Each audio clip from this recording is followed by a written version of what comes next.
ओडिशा का कटक शहर। दिन में तो ये किसी भी आम शहर की तरह ही लगता है, लेकिन जैसे ही सूरज ढलता है ना, इस शहर का एक दूसरा बहुत ही रहस्यमय चेहरा सामने आता है। तो आज हम कटक की उन्हीं अनकही रातों में झांकेंगे और रिंग रोड से जुड़ी कुछ सबसे डरावनी कहानियों के बारे में जानेंगे।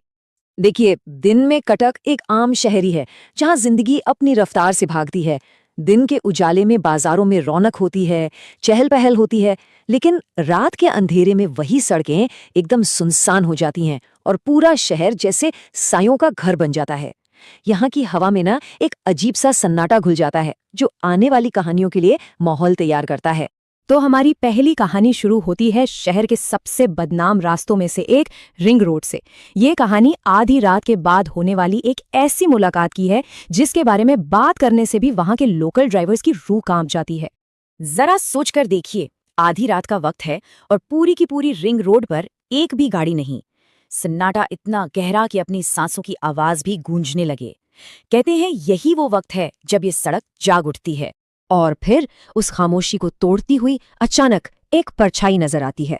सफेद कपड़ों में एक औरत जो सड़क के किनारे खड़ी होकर लिफ्ट मांग रही होती है। लेकिन अजीब बात तो तब होती है जब कोई मदद के लिए गाड़ी रोकता है। जैसे ही गाड़ी रुकती है, वो औरत पलक झपकते ही हवा में गायब हो जाती है।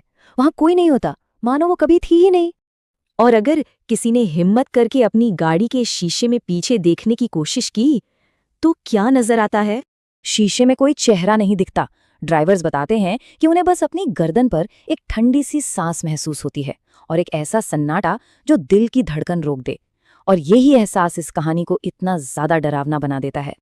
चलिए अब रिंग रोड से थोड़ा आगे बढ़ते हैं और कटक के पुराने इलाकों की उन बंद हवेलियों की तरफ चलते हैं, जहां के खंडरों से कुछ अजीब फुसफुसाहटें सुनाई देने का दावा किया जाता है।